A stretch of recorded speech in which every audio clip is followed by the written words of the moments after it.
definisi dari pengelolaan kelas yang pertama. Menurut dari jurnal yang saya baca, yang berjudul Pengelolaan Kelas dalam Pembelajaran yang ditulis oleh Zainal Azman dari Sekolah Tinggi Bumi Silampari, Lubuk Linggau. Dalam jurnal ini, menurut Ari Kunto yang dikutip Jamarah berpendapat bahwa pengelolaan kelas adalah suatu usaha yang dilakukan oleh penanggung jawab kegiatan belajar mengajar atau yang membantu dengan maksud agar dicapai kondisi optimal sehingga dapat terlaksana kegiatan belajar seperti yang diharapkan. Yang dimaksud penanggung jawab kegiatan belajar mengajar di sini bisa jadi seorang guru, di mana guru mengerahkan keterampilan mereka sehingga menjadikan suasana kelas menjadi efektif dan efisien.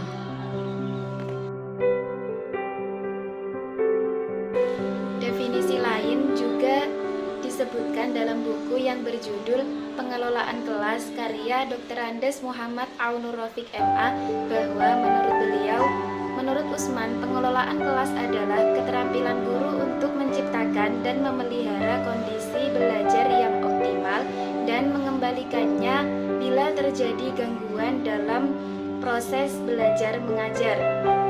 Definisi yang hampir sama juga dikemukakan oleh Wina Sanjaya bahwa pengelolaan kelas adalah keterampilan guru untuk menciptakan dan memelihara kondisi belajar yang optimal dan mengembalikannya manakala terjadi hal-hal yang dapat mengganggu suasana pembelajaran. Dari beberapa definisi yang telah dikemukakan oleh para ahli tersebut, dapat disimpulkan bahwa pengelolaan kelas adalah keterampilan guru untuk menciptakan dan memelihara kondisi belajar yang kondusif agar kegiatan belajar mengajar dapat berjalan dengan lancar dan mencapai tujuan pembelajaran yang optimal.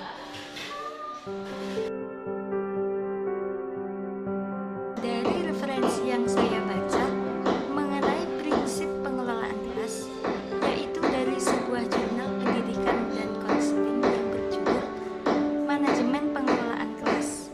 Di sini diterangkan bahwa prinsip pengelolaan kelas itu ada 6, yaitu yang pertama, hangat dan antusias.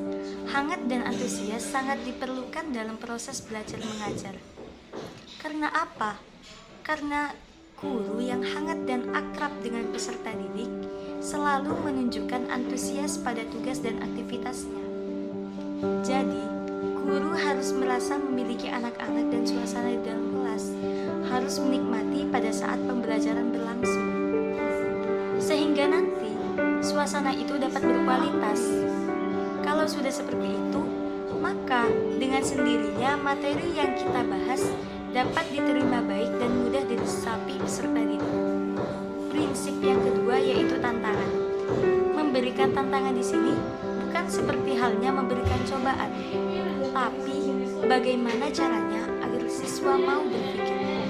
Misalnya, sebelum pembelajaran berlangsung, guru memberikan pertanyaan yang akan kita pelajari. Buatlah siswa menjadi penasaran dengan apa yang akan kita pelajari.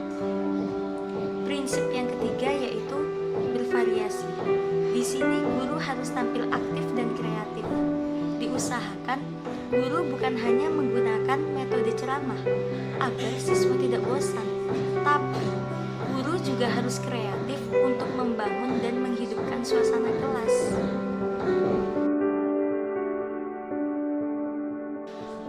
Prinsip pengelolaan kelas yang keempat yakni keluasan.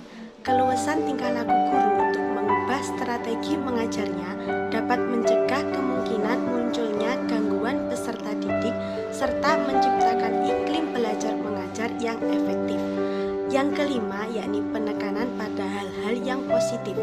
Pada dasarnya dalam mengajar dan mendidik, guru harus menekankan pada hal-hal yang positif dan menghindari pada hal-hal yang negatif.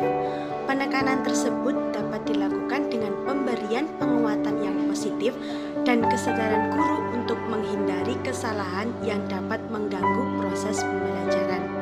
Yang keenam, yakni penanaman disiplin diri.